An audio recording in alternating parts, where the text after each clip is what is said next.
what should be Pakistan's line of action vis-a-vis the Abraham Accords?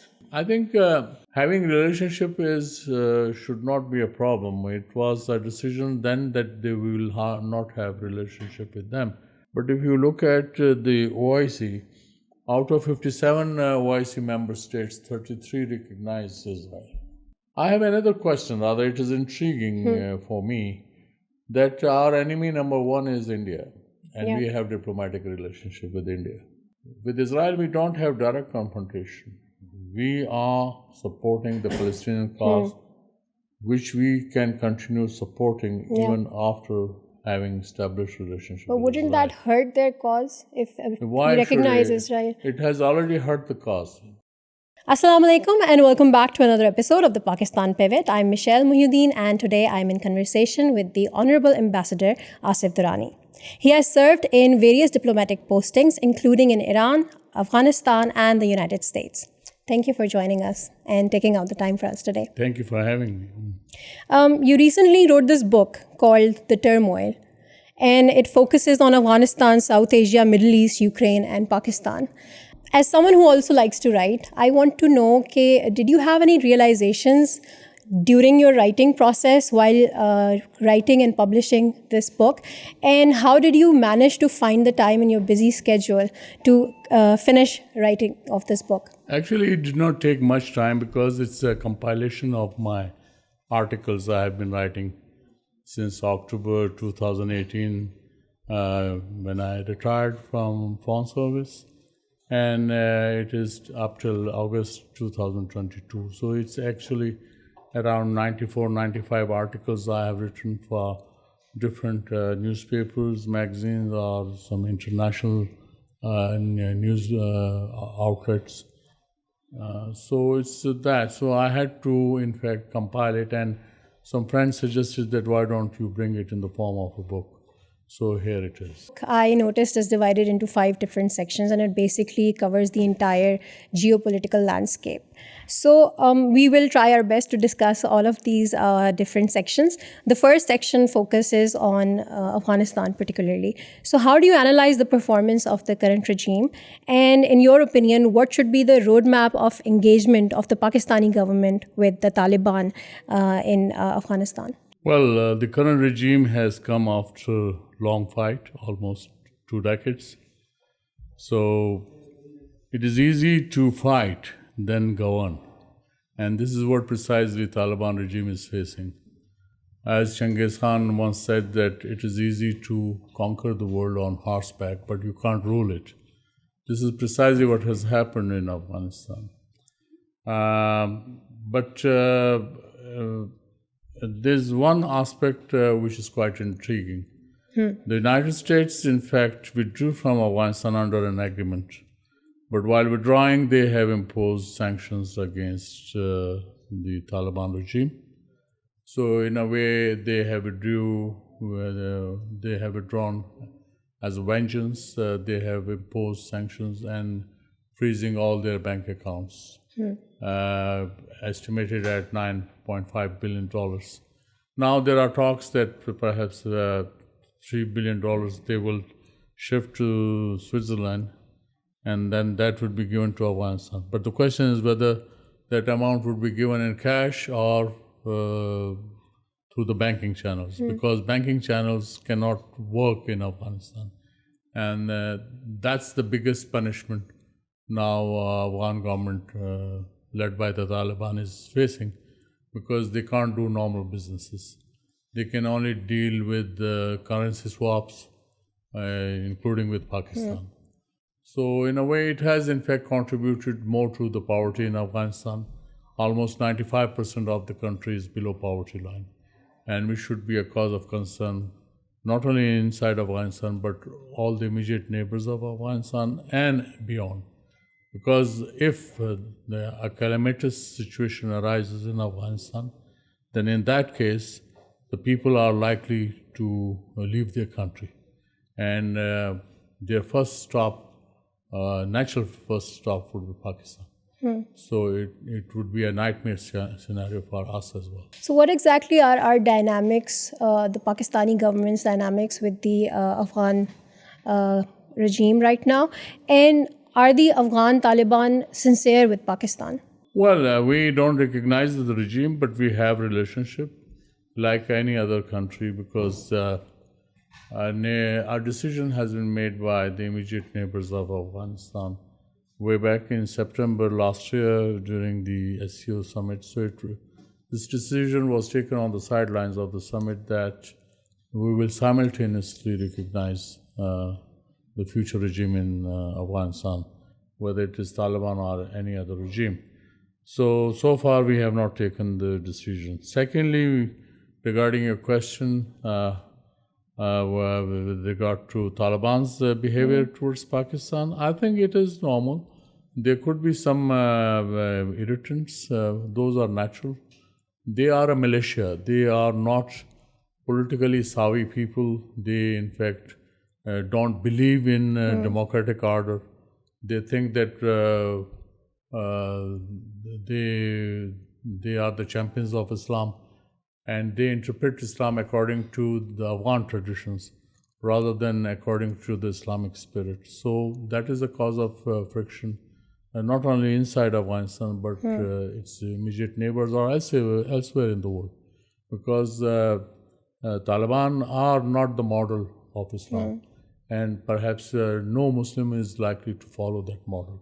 In your book, I particularly found the chapter interesting that was about India's policy on Afghanistan. So what exactly is India's policy on Afghanistan, and why should it be a cause of apprehension for Pakistan? Well, India always used Afghanistan against Pakistan. It's just not that the Soviet troops entered Afghanistan, or for that matter, after the 9/11.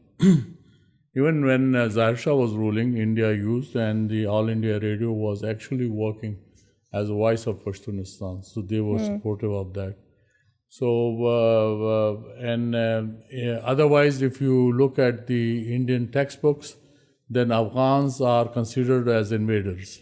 Yeah. So historically, there's a hate even in the textbooks in India. But when it comes to diplomatic relationship, then yes, they run with the hare and hunt with the hound. And this is what they have been doing. During Soviet invasion of Afghanistan, these mujahideen were considered as terrorists. And once Soviet troops left Afghanistan, India cultivated Burhanuddin Rabbani, and then they became their darlings. And once 9/11 happened, once Taliban came, then they shut down. But once 9/11 happened, these erstwhile Northern Alliance came into power. So they, in fact, again, they had a bonhomie, and which continued.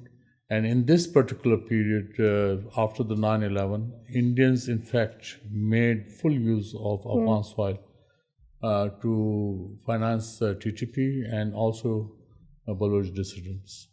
So India, in fact, used Afghanistan as a second front against Pakistan. Yeah. This has been my theme, which I have always, in fact, debated and argued, and I'll continue to argue. Reason is that I have been following this aspect very closely. Do you believe that India could ever be a partner in Afghanistan? It depends how Pakistan-India relationship evolves.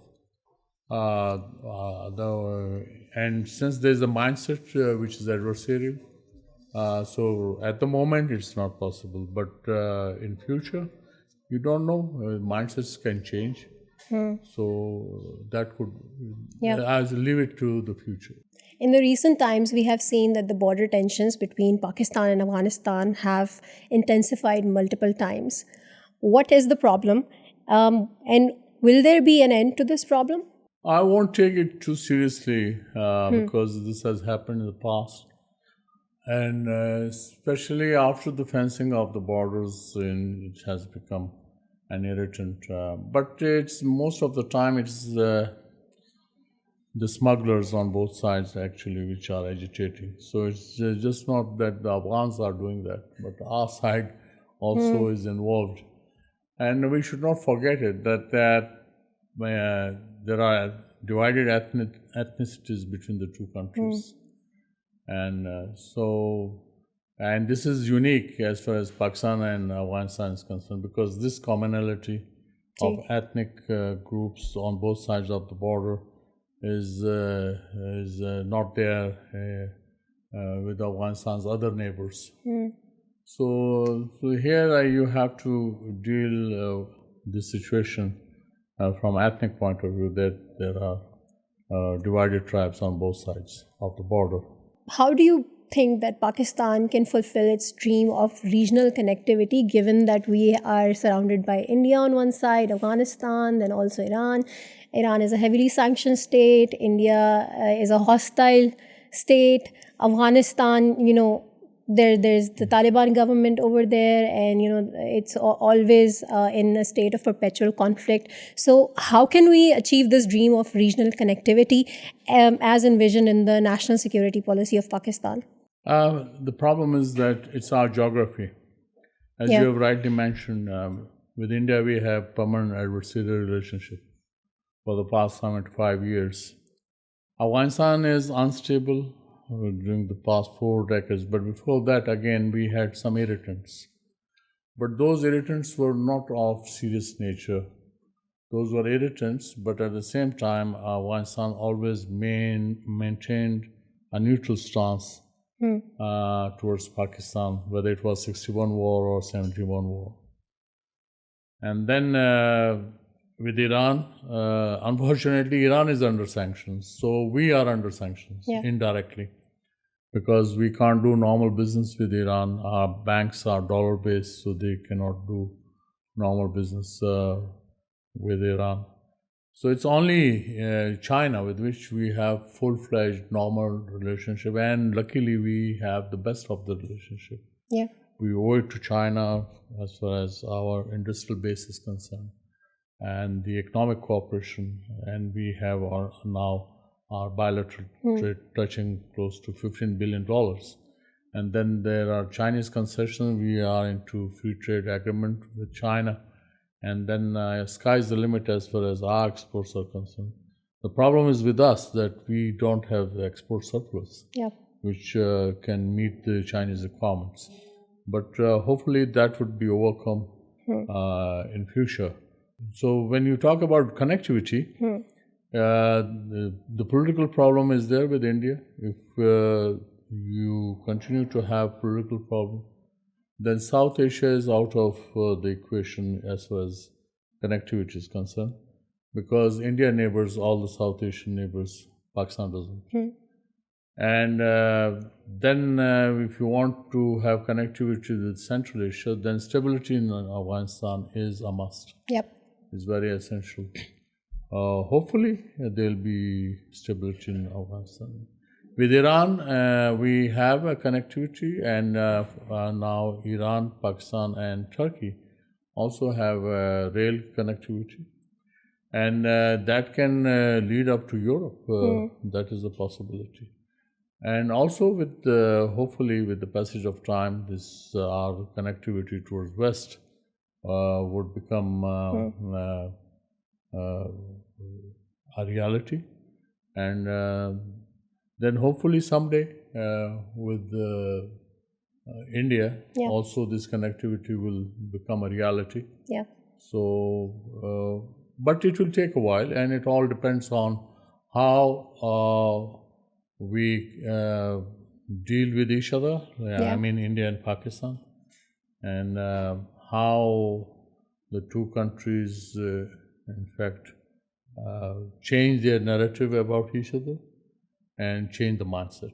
Sir, the second section of your book deals with South Asia. I want to talk about the Hindutva ideology. Can you tell us what is this ideology, and why is Modi pushing this agenda? Well, Modi is, since he is at the scene, so he is very much there, but Hindutva ideology was very much there since 1925 when Rashtra Swayam Sevak Sangh or RSS took birth. And so it was hatred against the minorities, especially the Muslim, in fact, and the RSS founders, they thought that Hinduism has been suppressed due to foreign invaders. And this ideology manifested itself in one way or the other, but it has become pronounced after the BJP got overwhelming majority in 2014 and in subsequent elections in 2019. The manifestation is the suppression of the Muslims in India, plus the new, in fact, action taken by the Modi government in occupied Jammu and Kashmir, when on 5th August 2019, his government revoked Article 370 and 35A, which gave special status to the Kashmiri people. They want to change the demography of Kashmir. But one thing is clear, that neither the Kashmiris nor Pakistan are going to give up. And that is very much clear. And it is sheer embarrassment for the Indians at the international forum, wherever they go. Yeah. Pakistan is chasing them, and Pakistan is reminding the world that India has to fulfill its commitment to the Kashmiri people and its commitment under the UN Security Council resolutions to agree to holding of a plebiscite under the UN supervision. So this is something, a continuous struggle, which will be there, and we have to be patient and persevere. The Kashmir issue has been an ongoing one. The Kashmiri people are suffering. In your opinion, why hasn't our voice really had an impact, in the international community? Obviously, there's a lot of technical reasons why no one can intervene. But do you think that this stalemate will ever change? Well, with present tactics, no, it will continue. Unless there's a change inside India in the mindset, circumstances. But at the moment, circumstances are favoring India. India is a big market, so India has got more weight. It's listened to, and the plight of Kashmiri people has been ignored. This is a reality. We right now are struggling so much, internally, that I feel Kashmir has now taken a back seat. You cannot say it's taken a back seat, but economic problems are a reality. You have to address that. It's a proven and known fact that the BJP leadership was behind the massacre of Muslims in Gujarat.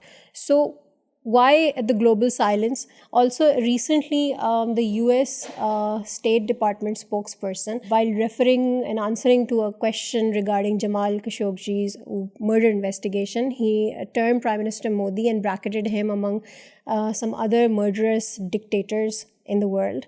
So, what is your opinion on that? Well, it was quite obvious, and I'm glad that they have raised it, and it's a reality. Maybe due to political expediency right now, the United States, whether it was Trump's administration or Biden's administration, they are looking the other way. But it is also a reality after the 2002 massacre in Gujarat. Modi was declared persona non grata. He was not allowed to enter into the United States Yes, and many of the up European until countries. 2014, I believe. Many of the European countries. But right now that reality and that fact has been again manifested in the statement of the State Department spokesperson, who said that since he's the Prime Minister, so we have to deal with him. But the charges stay. The charges on him being the murderer of Muslims in Gujarat are very much there. The third section of your book deals with Middle East. So what is the Middle East problem?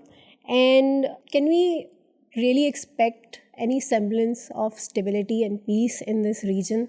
That is also always marred with conflict. No, because if you look at the global conflicts, so 90% of the conflicts you find in the Middle East and Africa region, which is called MENA region. And unfortunately, this is something, earlier it was, it all began with the Israeli occupation of Palestine, and then subsequently the other states got involved, and on one hand, they were wanting to support Palestinians, but on the other hand, they themselves had their own problems, and this has enervated the whole Arab world. OIC came into being once the Aqsa Mosque was burnt in 67, but it came into being in 69. But OIC has its own limitation, because while on Palestinian issue or Kashmir issue, the OIC is one voice, but individually those countries, they have their own axe to grind.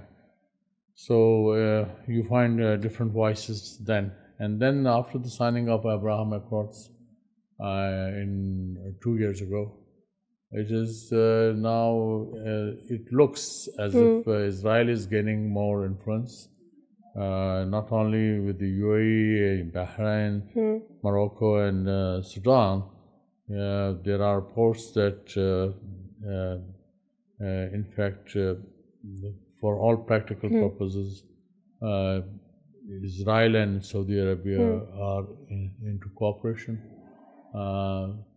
And Saudi has allowed overflight permission to Israeli aircraft to go to UAE. So this can grow, in my view, and that would be a challenge for our diplomacy as well. What should be Pakistan's line of action vis-a-vis the Abraham Accords? I think having relationship should not be a problem. It was a decision then that they will not have relationship with them. But if you look at the OIC, out of 57 OIC member states, 33 recognize Israel, which means majority of the Muslim countries, they recognize Israel. I have another question, rather it is intriguing for me, that our enemy number one is India, and we have diplomatic relationship with India. With Israel, we don't have direct confrontation. We are supporting the Palestinian cause, which we can continue supporting even after having established relationship. But with wouldn't Israel. that hurt their cause if Why we recognize should it? Israel? It has already hurt the cause. The problem is Palestinians themselves are divided. It is Hamas, Islamic Jihad, and Al-Fatah. They are not seeing eye to eye with each other. They are fighting with each other. So I can take the horse to water, I can't make it drink. Should Pakistan act as a mediator between Iran and Saudi Arabia, even though in the past it hasn't bore any kind of result? I think now it has been overtaken by events, because Iraq is already playing the role of mediator. We did try initially. Iranians were ready, but there was reluctance on the part of the Saudis. But during the past 2 years, Iraq has been playing that role. They have facilitated talks between Iran and Saudi Arabia. At the moment, during the past 2 years, we haven't seen the results. But hopefully, it would culminate into a positive ending, and they will restore their diplomatic relationships. I hope you've been watching the World Cup. So Qatar has been receiving quite negative press since they won the World Cup bid in 2010. So why has Qatar been such a controversial host for the FIFA World Cup? Well, Qatar has had many problems with its immediate neighbors like Saudi Arabia, UAE.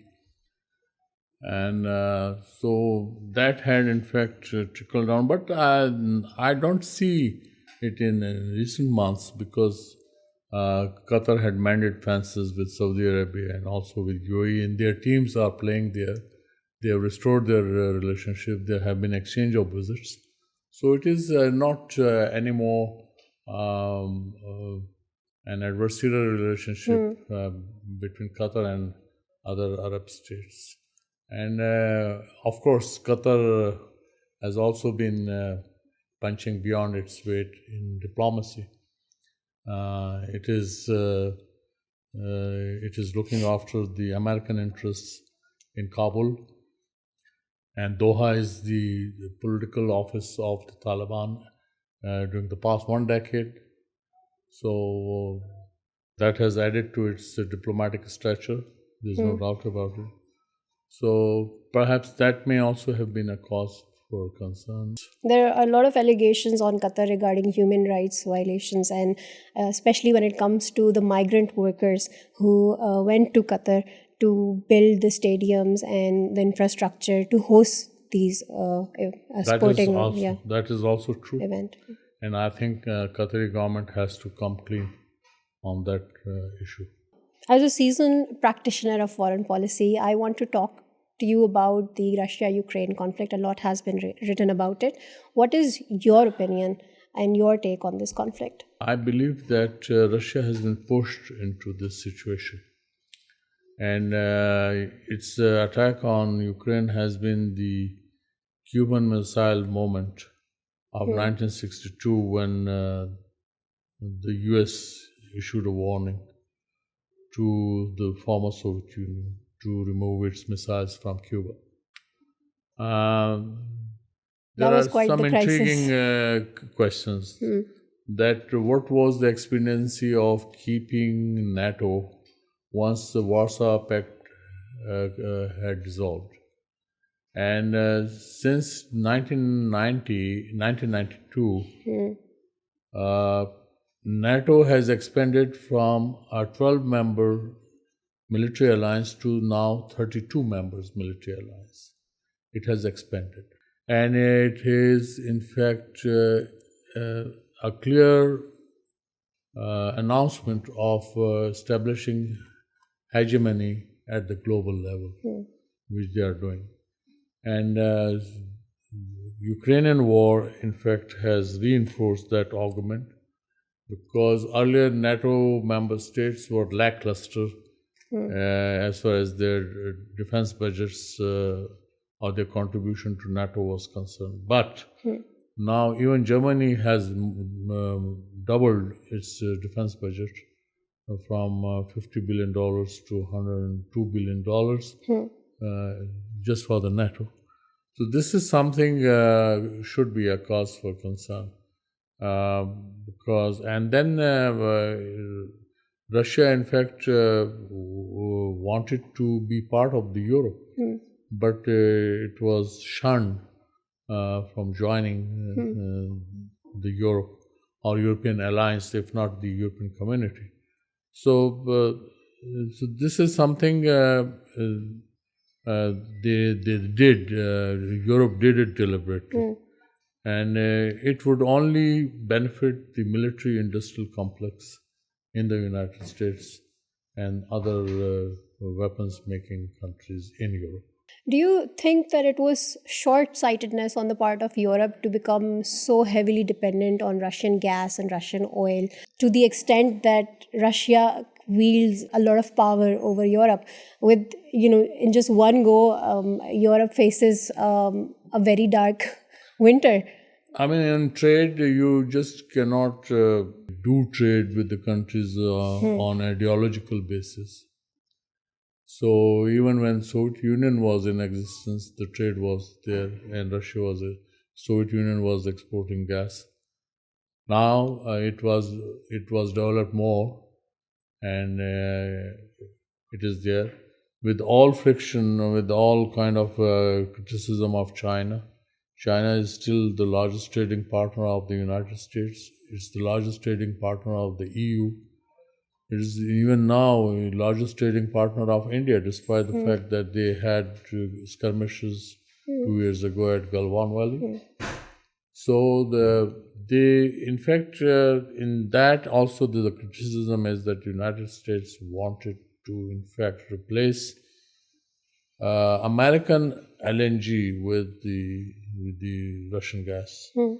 But they will not be able to fulfill the demand of the Europe for another 3 years. So it means at least, at minimum, Europe would be in for severe winters for another 3 years.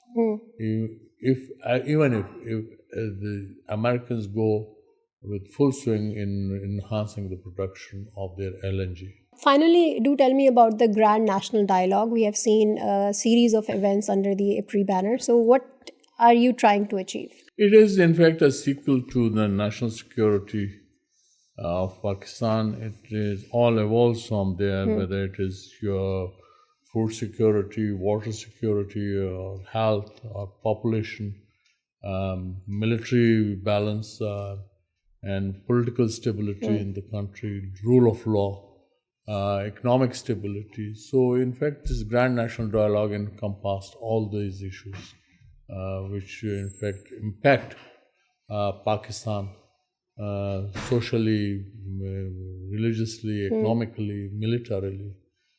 So it was meant for that. So in order to create more realization and sensitize the academia, and scholars in the country, and politicians, that what are our stakes and what are the dangers ahead, and how we can address those concerns.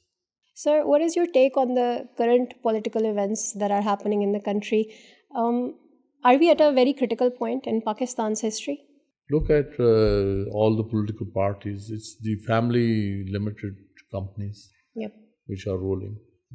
So much so, even our religious parties, it's now inherited by transferred inheritance from father to son and son to grandson. Unfortunately. So there's no party discipline, there's no political process per se. And unfortunately, political parties do not have think tanks to do serious research and talk about the real issues the country is facing. They think that if they come into power, then they will have the magic wand and they will resolve the problems. This has not happened. Even if with great charisma, the last 4 years, that was lacking. The political stability was lacking. A lack of experience, in fact, damaged Pakistan economically and also its image in the world, because your diplomacy, your external relations are a reflection of your domestic structure. If your domestic structure is weak, if your domestic structure suffers instability, then don't expect a stable foreign policy, or you will lose credibility. If there's instability in the country, you lose credibility abroad. So whatever commitment you want to make would be taken with a pinch of salt. So you have to be mindful of that. Sir, in the end, is there anything that you would like to add, and anything that you would like to add, particularly in regards to your book that's recently been published? Mostly the youth, they were asking me to about the articles or subjects or during my lectures in various institutions. So I thought, why not to collate those articles subject-wise, so that they can have access to that knowledge. It's a humble contribution to the researchers, to students of international relations, international politics, or political science. It encompasses theoretical as well as practical aspects of diplomacy and the conduct of relationship on issues which I have written. Well, thank you so much for your time and all your insights. I really appreciate that. Thank you for having me. Thank you. And thank you for watching. Let us know what you think of this episode in the comments. In the meanwhile, have a wonderful week, and I'll see you next week.